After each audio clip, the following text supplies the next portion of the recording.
2024 proved itself to be quite the banner year for the horror genre, offering up a bevy of incredible, even unforgettable films that audiences will be talking about for many years to come. But what would any great movie be without its characters? They're the conduits through which a compelling story is typically told, and a strong script will present viewers with memorable characters for them to latch onto. Across the horror genre over the past 12 months, no characters quite captured the public's imagination like this lot, one way or another. I'm Ellie for What Culture, and here are the 10 best characters from 2024 horror movies. Number 10. Abigail.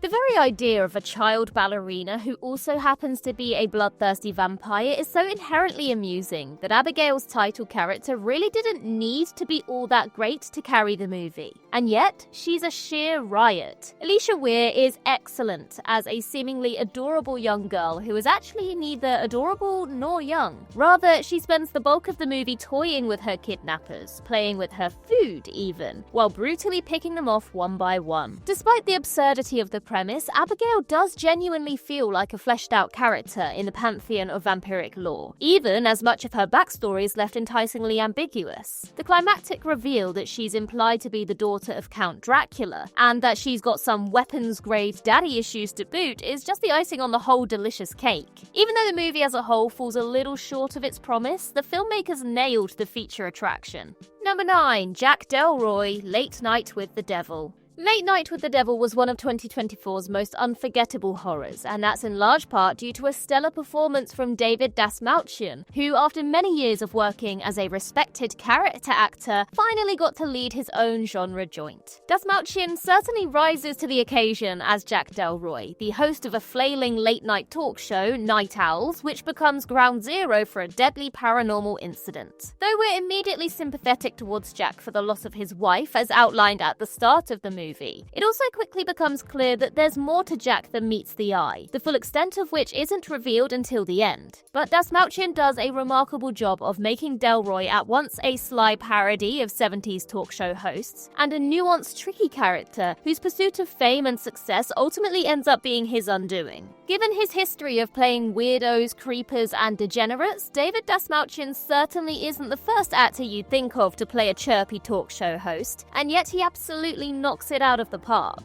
Number 8. Longlegs.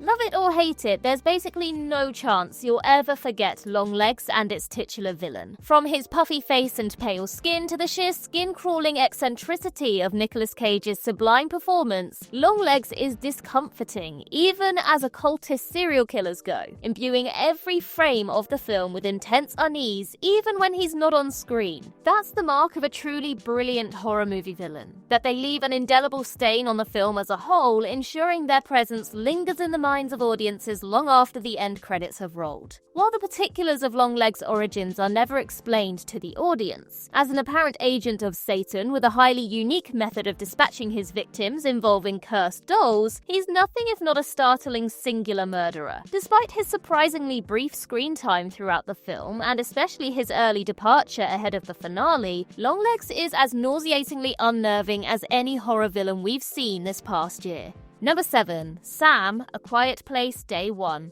A Quiet Place Day 1 confounded expectations in many ways, not least that it presented audiences with a protagonist who wasn't long for this world and simply wanted to make it through one more day. Samira, or Sam, is a most unconventional horror movie hero, given that she's terminally ill with no hope of long-term survival whatsoever. We know she's going to die soon from the outset, and nothing can possibly change that. Sam's goal is decidedly more modest than staying alive then, to trek across New York City, visit the club her late father used to play jazz at, and then get a slice of pizza, just as she did with her dad as a child. Lupita Nyong'o is typically fantastic in the role, bringing enormous pathos to a character we know won't make it to the end credits alive, and yet finds a way to die on her own terms against overpowering odds. Number 6. Mr. Reed, Heretic.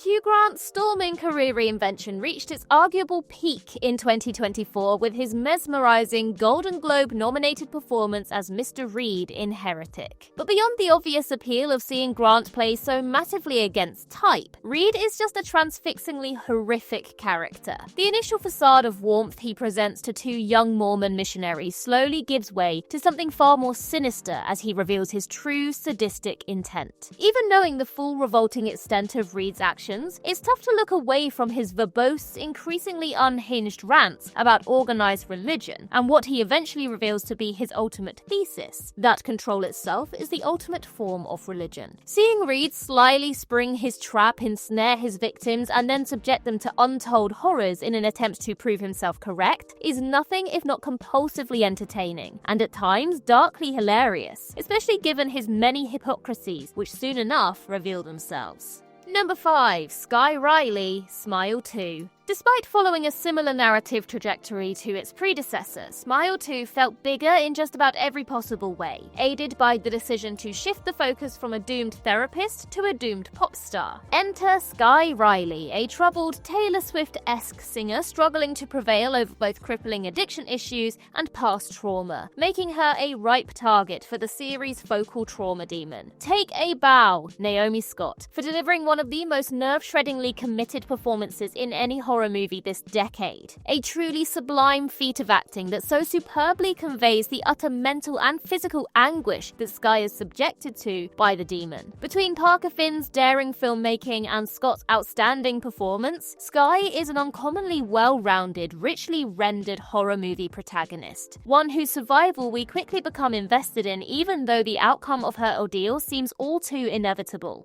Number 4. Count Orlok, Nosferatu. Most filmmakers would look at reimagining the 1922 classic silent film Nosferatu as a basically thankless task. And to that end, few actors would want to step up and offer their own take on Max Schreck's iconic Count Orlok. But fearless director Robert Eggers and his star Bill Skarsgård conspire here to give audiences an Orlok like they've never seen before, stripping away a century's worth of vampiric caricature to render him as a more grounded undead nobleman, complete with a large bushy moustache. Though Orlok doesn't have that much screen time, Skarsgård makes every single second count, imbuing him and the entire film with a pervasive sense of dread. Granted, Eggers and Skarsgård are of course working from an existing story with the character, but they do everything in their power to make this version distinctive and very much their own. Regardless of which of the numerous portrayals of Orlok is your favourite, this is in many respects the most achingly human of them all.